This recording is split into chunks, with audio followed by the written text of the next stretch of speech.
This podcast features adult content not suitable for listeners under the age of 18. You have been warned.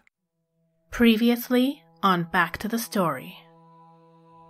You find a few scales, metal. You find patches of fur, black, coarse, almost dreadlocked together. Bits of what look like leathery. And you also find tiny scales that almost have like a dark greenish sheen to it. As you do get closer, you start to notice remnants of architecture. You can see a long tail, horns.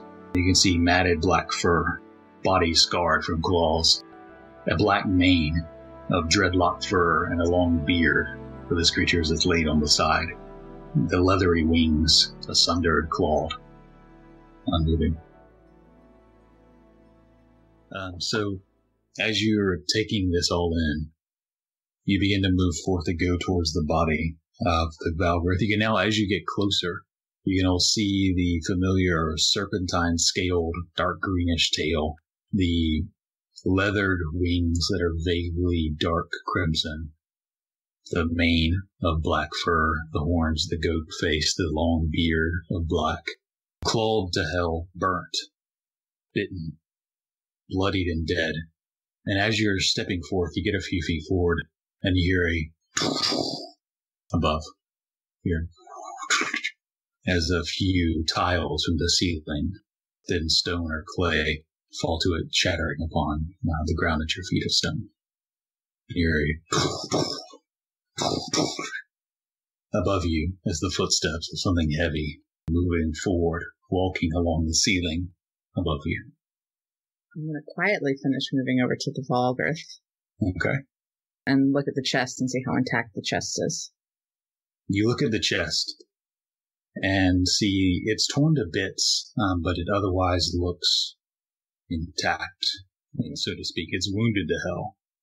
Perfect. I'm going to pull out a knife and start digging in there. So as you pull out that knife, you hear a coming towards the end of the building, and you hear the sound stops. And as the kind of sun is shining through that window, giving it that orange and red glow and yellow, you see a silhouette of darkness that enshrouds it and covers the once temple. Instead of these light colors of the sun and light, blackened out as it the glass shatters flying everywhere as entering in this creature, large, that smashes in. You can see scales warped, widened, black, formed along this creature, dark and gray. You can see the face of a reptilian dragon. You can see behind it, horns have grown back and are curved back, black horns following the jawline forward. You can see behind its horns, from underneath the scales, protruding these black, dreadlock-like scaled tentacles almost. You can see these massive wings that kind of spread out as it lands. And then behind it, its tail kind of whips back and forth. And you see what looks like maybe thorns or spikes scraping along the stone at its back. I need all y'all to roll initiative. That picture is everything that I could have hoped for. So cool. Ooh, natural 20, so 19. Oh. Sure it's... Oh, good gracious. Great balls of fire. What did I do? Oh my gosh! Nothing He has for a a great while. ball of fire! Holy shit. It's been a long fun. That's going to be my next inspiration for Ball. All right. So as this creature and the glass kind of scatters along the stone, and Vesper raises her dagger, Calvin, you get the jump. What do you do? Well, I'm going to move forward. That sounds good. We'll start with that. 1, 2, 3, 4, 5. Let's stop right there. With my... Nope, I'm going to hold on to that. And I'm going to take the dodge action, I guess. Maybe call out to him. I don't know. Like, hey, come get me, you big dumb lizard. Okay, so you charge forth, tucking behind your shield to make yourself more defensible. And that will bring us... As you do that, you hear a sudden crack of thunder In the sky above you see a flash of light in the sky through the windows, as if lightning has begun. And that will bring us up to Amson. Okay, so I'm going to run up just a little bit more so that I'm roughly 50 feet away from him. And I'm going to cast Fairy Fire. Okay, so dex save for it. Natural 20, 24. So the purple glitter of the fairy fire rains down on it, and it quickly just waves its wings and blowing the glitter all over, but none of it sticking to it. Is that your turn? I'm going to use the rest of my movement to run behind Ball. Okay. 25 feet. Just a little bit past Ball, but yeah, next to him. Okay, so shifting behind Paul, Ball briefly going behind him. Ezekiel, that brings us up to you. You're currently behind the column. So I will use my action to go ahead and pop out my wings, and then my bonus action to activate Shillelagh on my staff. So I'll fly above the Valgrith about 10 feet. Okay, so these brownish eagle wings fly out as you flying in that direction.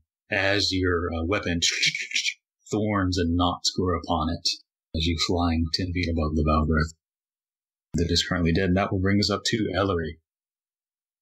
I'm going to stay right where I am, and I'm going to ready Chaos Bolt for if I see it attack anyone.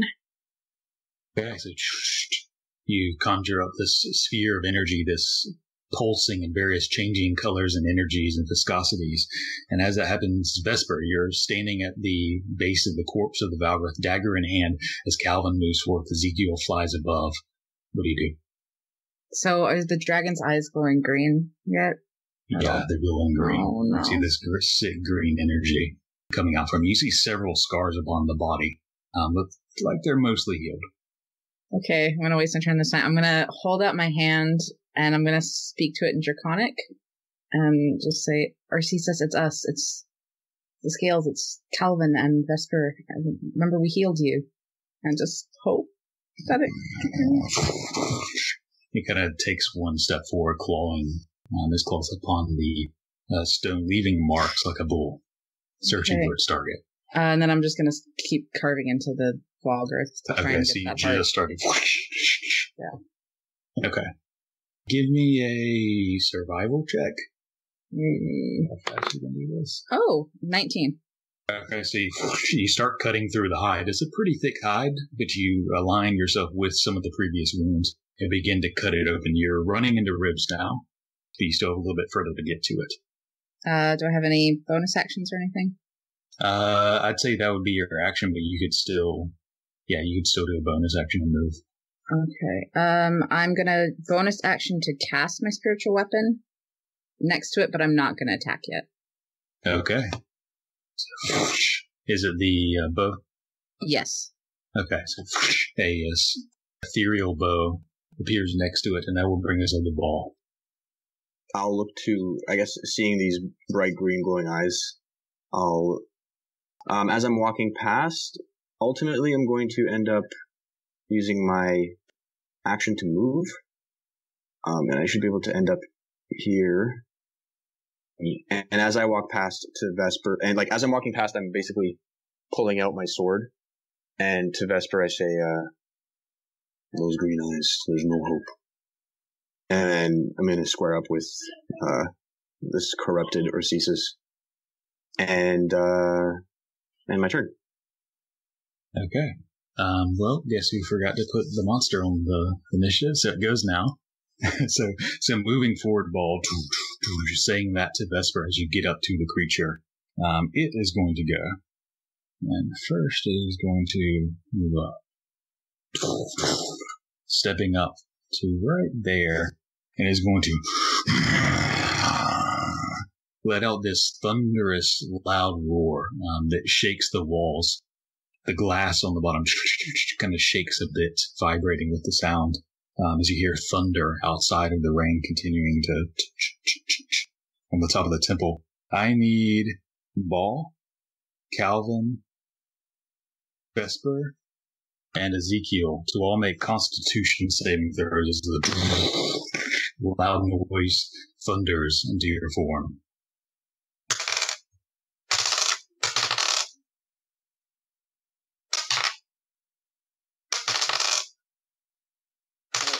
That's a lot of dice.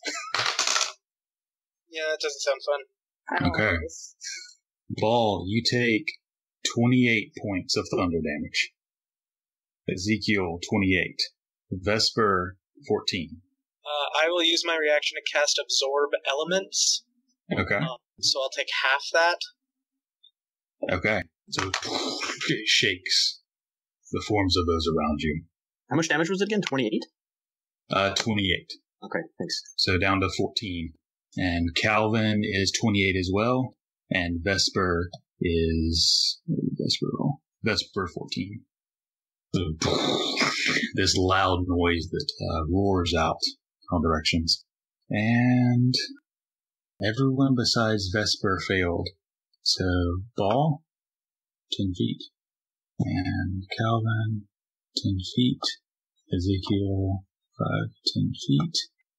Vesper didn't fail, and did anyone fail it by 10? Ezekiel, as the loud rings in your ears, you feel this migraine hit you, and for the moment you are stunned. Son of a bitch. Calvin. It's on like Donkey Kong. I'm going to rush forward, gripping my holy symbol and digging into it, letting the spears pierce my hand as I offer a quick prayer to Bull. By the light of the Dawn Father, you will end. And then I'm gonna take 2d8. I'm gonna take 1d8. Well, just do 1d8 because that sounds painful. That's horrible. All right, and then I'm gonna attack this motherfucker twice. Okay, so yelling out this battle cry as you charge forward. I rolled a 13 and a 22. The 22 hits. So the 13 just scrapes off the metal scales. The 22 finds a wound and strikes into it. For 8 pierce. I want to jump oh, never mind. I won't. I think I've already. That's fine. 8 piercing. You strike into the form with that second strike. Anything else for you, Calvin? That is all she wrote. Okay, so as it growls from the pain, you can hear the of the rain pitter-pattering upon the roof of the temple above. And that brings us up to Amson. Oh no, that Ellery. brings us up to... Oh, I'm sorry, Ellery. So as it attacked Calvin simultaneously as he struck you... I'm casting Chaos Bolt. That is 19. Okay. It would have a slight cover bonus, but you ignore it, and that will hit. Okay. So that is 16 of lightning. Okay, so as the colored sphere in your hand releases, and as it does, it changes from yellow, purple, orange, and midair it into electric blue as it runs upon the form. It spreads upon it like a wave crashing over, and it ignores it. It is nothing. As Calvin struck, you released your bolt. The rain began to pick up. Amson, your turn. All right. Yeah, sure. Let's inspire Ezekiel for my bonus action. And I'm going to sing, have you ever heard Ezekiel give us a boon, or asked him why he takes on creatures' skin? He can hear all the voices of the mountains. He will bless us with the favor of the wind. He will bless us with the favor of the wind. So, Ezekiel, you get a D8 that you can add to basically whatever D20 roll. Thank you. Also, that was awesome. Thanks. And for my action, I would like to viciously mock corrupted Orsissus. So he gets a wisdom saving throw. 12. No, he fails. And I would like to yell out, "Your ass must be jealous of the amount of shit that comes out of your mouth." And he takes a wonderful, whopping... Oh, that's pretty good. 7 points of psychic damage, and has disadvantage on his next attack. Yeah. So, as it lets out this roar and Calvin strikes and the bolt flies, you call this out, and it looks up at you, past Calvin and Vesper and Ezekiel, and to you, as if it hasn't noticed you before, but it sees you now. I'm going to then move back kind of about 20 feet behind a pillar. That's off to the side of the room, and that'll be my turn. Okay. And at the end of your turn, while eyes still locked with you as far as it can before you disappear behind the curtain, it scrapes its tail, the spikes upon it, dragging upon the stone as it whips around towards Calvin. And that is a 21 to hit Calvin. Yeah. Okay. 3 piercing damage. And make a Constitution saving throw.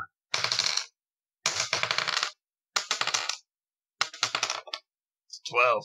You hit advantage. That's a 15. That just makes it. So that would half it to 7, and you have resistance to poison down to 3. Down to 3. So these spikes strike into you. You feel the poison coursing through, but part of yourself and part of a blessing surrounding you pushes it out. And with your blood, so does the poison fall out. And so releases the spiked tail. And that will bring us up to Ezekiel. You are currently stunned, flying in place. You start to dip just a bit. And at the end of your turn, you kind of come back to wits, looking around, really assessing the situation. And that will bring us up to its turn. And see if it recharges. It is not. So it is going to step here and take 1 strike at Calvin and 1 at Vesper. The one against Calvin is a 22 to hit. Yeah, he has disadvantage against the one for Vesper with my shield. Okay, and actually because of Vicious Mockery, we should have disadvantage on this one. 23 that time. So it'd still hit.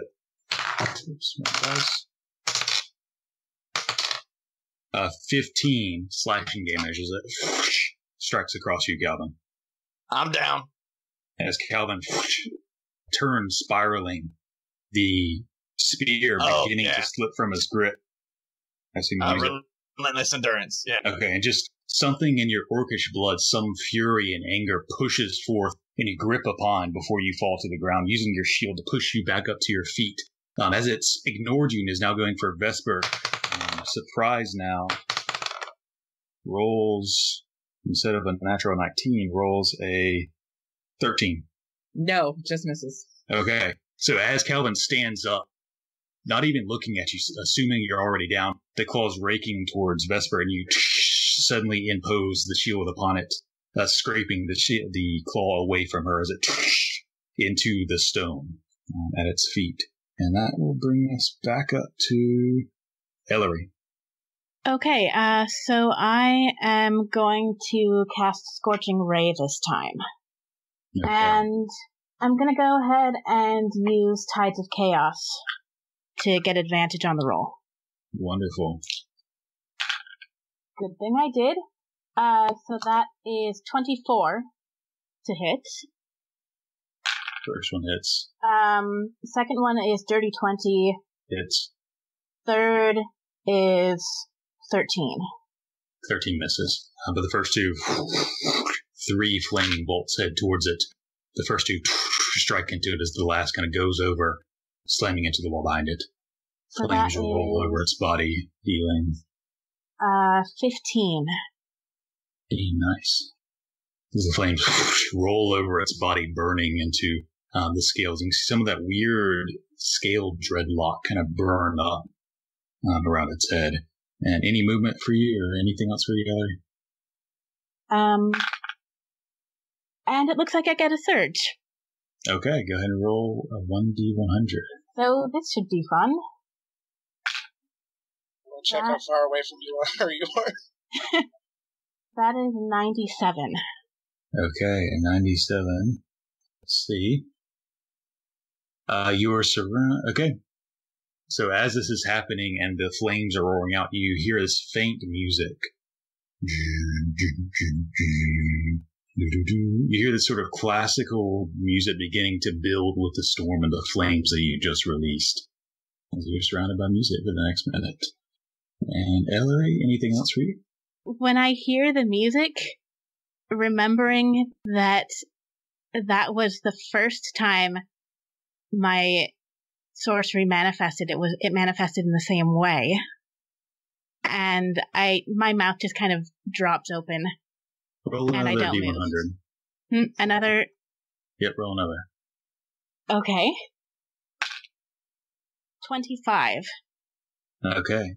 So as you're kind of stunned by that music appearing again, and you kind of stand stunned, your mouth dropping open, arcane eye appears in your forehead, and you currently have advantage on wisdom saving throws for the next minute.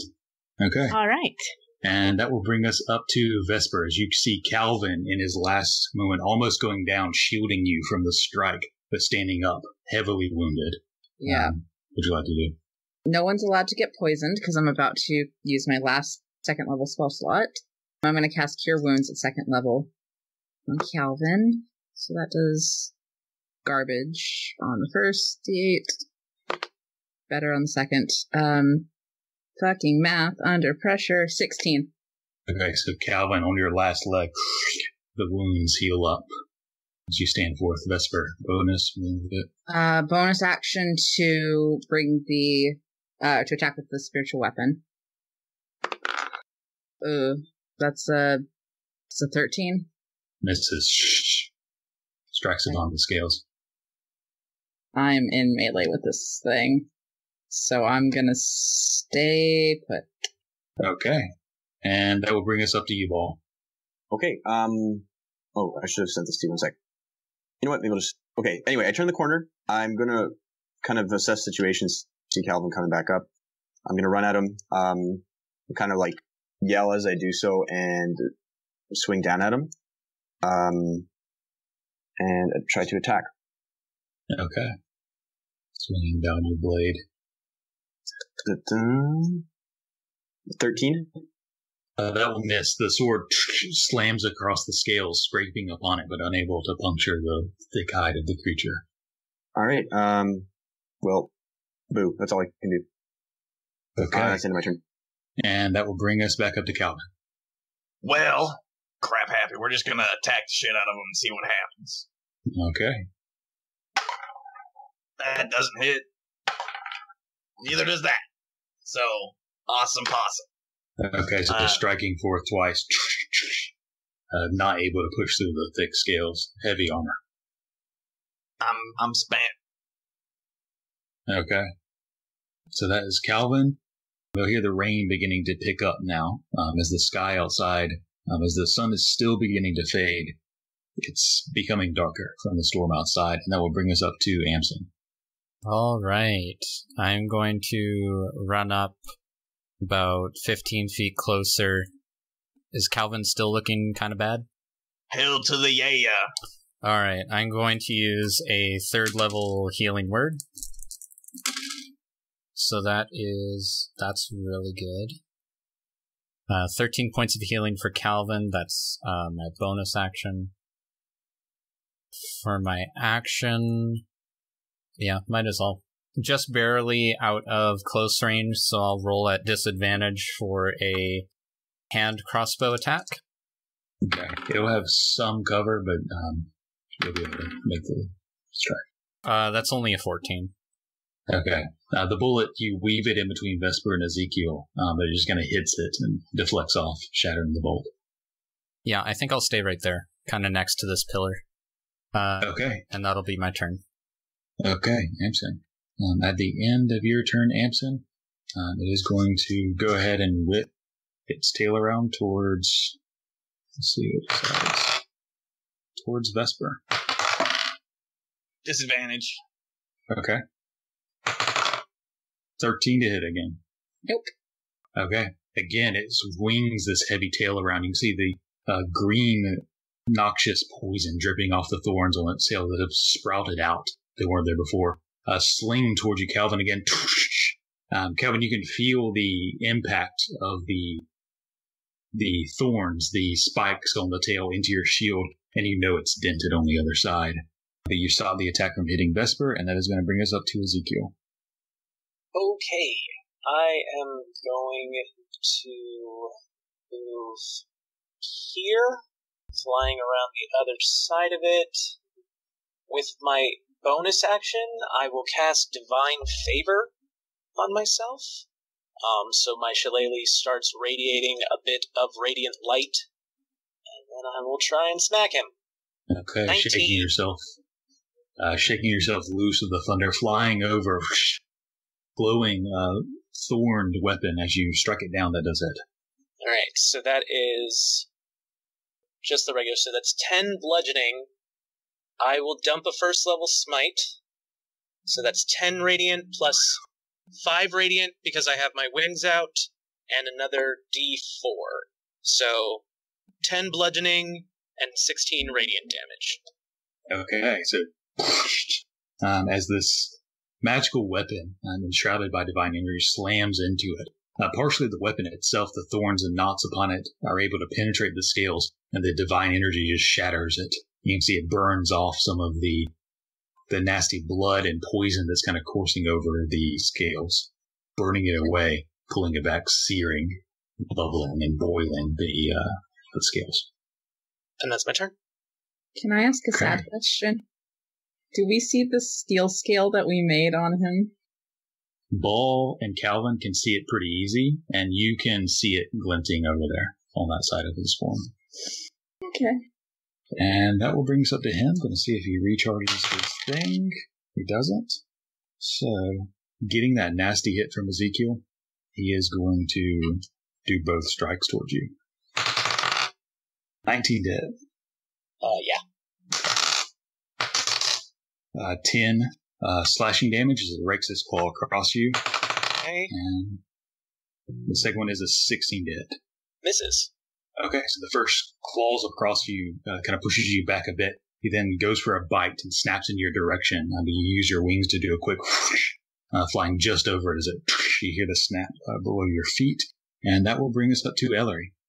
I am going to cast another Scorching Ray. Okay. That doesn't hit. 17 plus 6, 23. That hits. And 25. Hits. You got no damage. Yeah, so that is 14 fire damage. Okay, so these two more rays of flames slam into it, burning it in. Another one flies over the top, slamming in out of the window behind it. And then I'm gonna run as far as I can to the other side of the room, which gets me behind one of the pillars. Perfect. At the end of your turn, it's going to go ahead and whip its tail towards you, Ezekiel. Not great. That is a 14 hit. Misses. It slams into the column just beneath your feet. The spikes getting embedded in it before it pulls it back. Rock falls to the ground. Now brings us up to Vesper. Thanks, I hate it.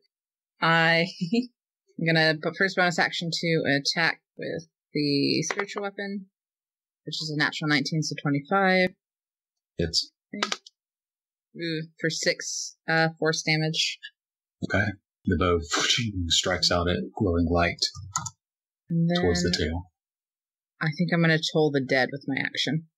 Okay. And is that a con save? That is a wisdom save. Wisdom save. That is not great. That's a 5. That is not going to do it. So, D12. 2d12. Oh, you're right. Well, that's max damage on the first.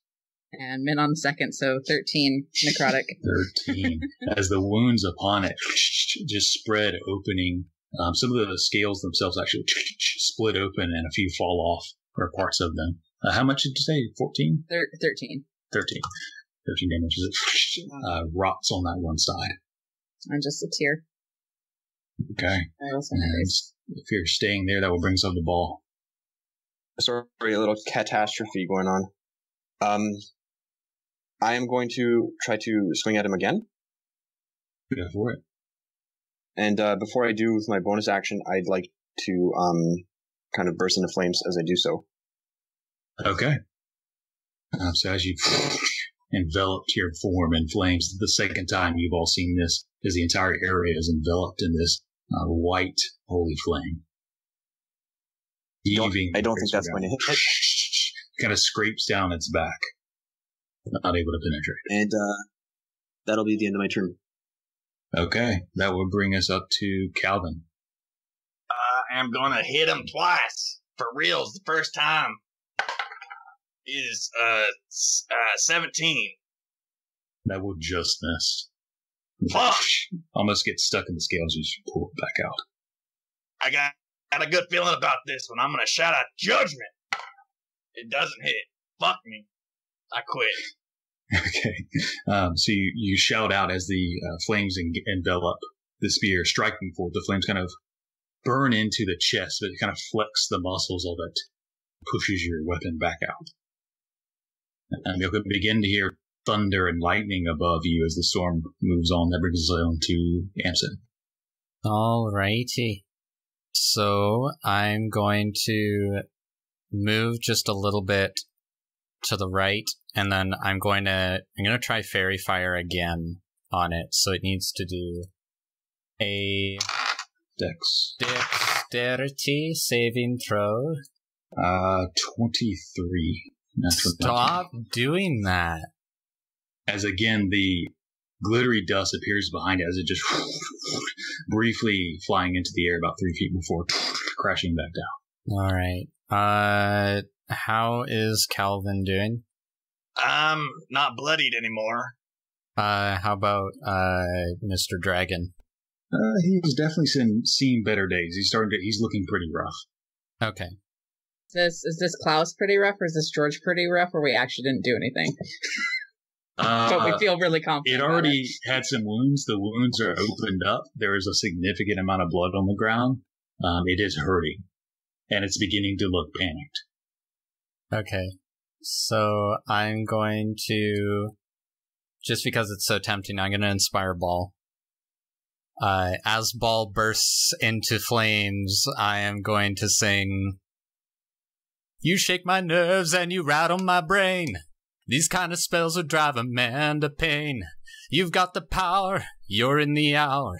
Goodness gracious, great ball of fire." All right, and so as you sing this out, fury of the flame surrounding Ball quicken as Ezekiel, the divine light glows off of his weapon as he flies up above on Calvin and Vesper in melee with the dragon. Okay, so that will bring us up to Ezekiel. Alright, I'm no longer looking too healthy, so to fix that, I will turn into a brown bear. So now I'm a big flying bear. I'll fix his size in a second, and I'm gonna try and take 2 claws at him. Okay, this massive flying grizzly bear. So that is a 20. Hits. The claws strike. 23. Along. Both of them just grabbing into the wings and the side of it, dragging the claws down. So that's 15 slashing plus 8 radiant for the first strike. And then the second one is 8 slashing. Plus I'm going to burn a second level smite. God damn. 14 radiant plus another 9 radiant. Holy shit. Okay. Good God. Okay, so in this strike, he went from panicked, rough looking to, as the claws drag down, you tear off several of the scales, revealing this reddish meat of flesh and muscle beneath, tearing as the divine energy glows off the claws, the eyes of the bear glowing out white as you tear down the back. This thing is looking no longer pretty rough. It's looking like it's not lasting much longer. You can see the flesh of one side of its torso and arm is completely gone. No more scales. And then I'm gonna to end my turn, I'm gonna try and get next to Vesper. I'll actually go down on the ground next to Vesper and try and take the heat off her. I'm sure I'm about to get hit. Yeah, so you land down, the wings kind of curled around your form. And that will bring us up to Orsissus. Let's see if he recharges his weapon. So the dragon, after getting knocked to the side,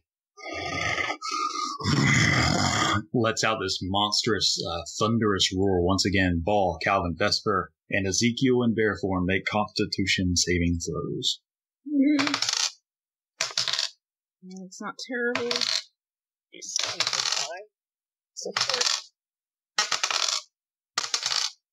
Okay. So, let's see. Ezekiel failed. That's 26 damage, but you have... Or no, 26 thunder damage. Roars out. Shakes. Ball, you just make it. You take 13 instead. I would like to, if it's possible, cutting words the damage on Vesper. Thank you. Okay. Please roll high. 8. Okay. So, you see, Brown Bear takes 26 damage. Ball, you take 13 damage. Calvin, you take 13 thunder damage. And Vesper, you would take 26, reduced now to 18 thunder damage. It shakes the area around you. Let's see, those who failed. The bear and Vesper pushed back 10 feet. Calvin and Ball remained resolute, standing in the face of this creature. And that will be its turn. And that'll bring us up to Ellery. Okay, so I am going to move the rest of the way into the corner. And let me see what my range is on this, if I have to move any more. No, I do not. It's within range. So I am going to, just to be safe, I'm going to cast Sleep at 3rd level, which gives me an extra 4d8. And I'll roll that and roll 20 because I don't have that many d8s. Okay. I think that's 9d8. Go for it. For 32. Okay. So as you move over and you see the loud, as you're running over, turning around from the column, you see this loud burst that pushes some of your friends back. You see blood dripping from their ears. As you release this spell, how do you want to do this? So, I don't know what to say other than that Orsissus goes to sleep. Okay. Yeah, so as you turn over and release the spell of sleep, you can see your friends kind of bleeding to the side, wounded heavily, standing against this creature that was once an ally. And as you release this spell, you can see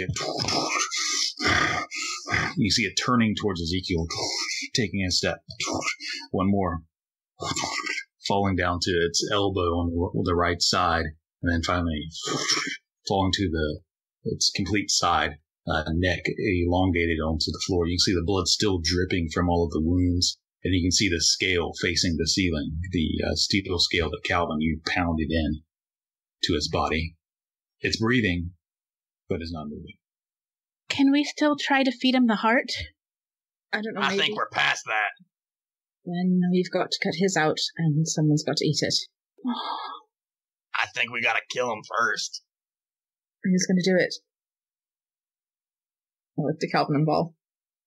I'll look to Calvin and say, you want me to hold him down? That's probably for the best. I mean, he's been a pretty slippery one to hit. I know he's asleep, but you never know. Calvin, I don't want you to turn into this thing, so this had better fucking work. He grins and gives her a thumbs up, because he is super confident. I'm gonna grab Calvin's shoulder real quick then, and I'm gonna cast Bless, so you get an extra d4. Cool beans, cool beans. Ezekiel will land beside Calvin and just kind of nuzzle him a little bit, give a sad growl, knowing that this must be hard for him. And then I'm gonna walk away and go stand with Amson. I'm also going to stand with Amson and Vesper. Yeah, I have my back to it. I don't want to watch this. But I'm also kind of like waiting behind Calvin in case he fucks it up. I am not turning away, but I am going to hold Vesper's hand. Okay. Place yourselves and ready as Calvin What do? You see the breathing of the chest going up and down. I'm gonna kind of stand in like a soldierly, like with my spear in front of me, shield at my side, kind of at attention, kind of eyes closed, kind of praying over the spear, looking kind of down at my holy symbol, and I just mutter a quick prayer. Blessed dawn, Father, shine your light upon this soul. And then I'm going to attack the shit out of it again. Okay. Just stabby, stab. Roll at advantage, and then add your bless. 21 plus 6, or 7, so 28 to hit. Yeah. So standing above it, as it's laying on this side, the side that Ezekiel raked across in his bare form is now on the floor, and the largest wound is where the scale once was. And as you pull the spear up and strike it down in there, go ahead and roll damage. I'm going to dump a smite to this too. Absolutely. And because it is unconscious, it is a critical, auto-critical. So roll all those damage dice twice. Damn. Let me find all my dice. I'm missing some. +1 for my savage attacks. So that's 3d8. Yeah, half orcs are the shit. And then your smite, are you dumping in smite, yeah. 2d8? It's a level 1. Yeah, it's 2d8. It's so 48 plus whatever d8 you just said. A shit ton of d8s. Yeah, it's just a bunch. That's 7? I think 7d8. Okay, hold on a sec. That's math. 9, 14, 17 plus 3 more. 29, 16 plus 15 is a lot more than that. That's 20, 32, 30, 36 plus 6. So that's 42 damage. Jesus Christ. Okay, so Calvin, as you kind of stand over it, saying your words to Balasol, you raise the spear up, striking it through the wound, now cleared by the steel scale you forged, being torn off. The spear strikes in as the torso breathes in and rises, and as you strike in, there's a whimper as the air kind of flows out of its mouth, and the torso comes to rest. The divine light kind of burns inside the core as the blood begins to boil and burn off from the sheer light that emits from it, as if the inside of this creature is being lit up by the sun. And as this radiant light glows off and begins to fade away, you can see Orsissus corrupted, unmoving. And as you pull the spear out of the wound, you can see the inside of the wound has been burnt hollow, the edge of it still searing, burning like an ember. Orsissus is no more. I give Ellery's hand a squeeze. May your soul find the light, my friend. He says in Draconic, whatever that sounds like. Hot dog, Kodaba. Ezekiel in bear form just starts ripping holes from the heart. I don't know this thing. Somebody's got to get to it. Ezekiel, yeah, you tear in. And it actually, it takes a minute or two. There's a lot of scales, there's ribs that you have to just and finally break through, ripping them out. The ribs themselves, the bones seem to be made out of metal themselves. They're hard. As you pull out some of the ribs enough to get into the torso, ripping the cardial tissue from its chamber, pulling it out, this huge heart that's black. You can see dark greenish fluid kind of pouring out of the severed aortas and vena cavas as you pull out this heart. I whisper to Vesper and Ampton, if this doesn't work, we run. We don't fight. I'll kind of paw the heart over towards Calvin, and then I'll drop form. Okay. This bear rolls towards you, this large heart, about the size of a melon. As Ezekiel, do you think I got time to cook it? Or no, just, I don't, yeah. I think you have to eat it raw, not framed. Raw dog is. And then I guess, all right, guys, watch out for me.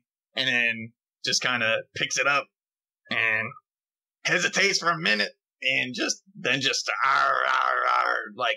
like Griffin eating a banana. Make a Constitution saving throw. I don't want to. That was a natural one.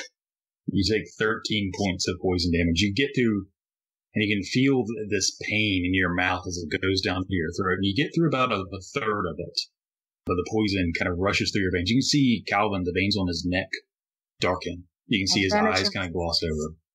Roll again. Okay. If this is poison, do I get advantage for my protection? Yeah, that's what this is. Okay, I rolled a lot better that time. That's a 19. Okay. Shit, I can't remember what I just said. It's 13. 13? So 6. So 6. Yes. And then you're resistant, so 3. 3 poison damage. You still up? Oh, yeah. Okay. So you cough, and a little bit of blood comes out. A little bit of the blood of the heart, and a little bit of yours. You still have 2/3 left. Can I cast a second level healing word on Calvin? Go for it. As Calvin, you begin to munch into the second half. Go ahead and make another Constitution saving throw at advantage. You get 8 points of healing. Ball's going to put his hand on Calvin, and if he feels like Calvin starts to weaken, then he's going to basically like hold action to do divine favor. Lay on hands. Okay. I got a 21. Minus plus whatever Blast gave. Okay. So you take 6, reduced down to 3 poison again. So you cough a few more times, and you have about a third left if you should still be conscious. Bless is an extra D4, by the way. Yeah. Yeah, so you saved it. Yeah. And then make one more Constitution saving throw at advantage. That's a natural 20, my friend. Okay. So 13 damage reduced down to 6, reduced down to 3 points of damage again as you swallow in the last couple bits of it. Gulping as that last bit of heart goes down. You feel sick, you feel nauseous, but your stomach is grumbling, but you're keeping it down. I'm gonna grumble to myself, kind of, and just kind of lay down on the ground and grab a water flask and just kind of sip at it and be like, A few moments go by in the stillness as Calvin is trying to recover. Nothing immediately comes at you. Everything's unmoving in this ruined temple. 2 slain Valgriths in this room. One you knew, and then Calvin recovering from the heart. There's a throne broken now. It's once Orsissus entered. There was once standing upon the altar behind you. We take the other one's head, not Orsissus. And as you guys begin to make your way forward to do that, take care of that, kind of look around the room, that's where we're going to leave off tonight and pick up next week. Thank you for listening to this episode of Back to the Story. For notifications when an episode goes live, you can find us on Stitcher. It's like Pandora, but for podcasts. You can download the app and the algorithm will help you discover similar shows and allow others to find ours as well. If you would like to contact us, you can tweet us at back2_the_story. Alternatively, you can email us at thebonfirefables@gmail.com. Or if you would like further information about the campaign, the player characters, NPCs, or behind-the-scenes sneak peeks, follow us on Tumblr at back-to-the-story.tumblr.com.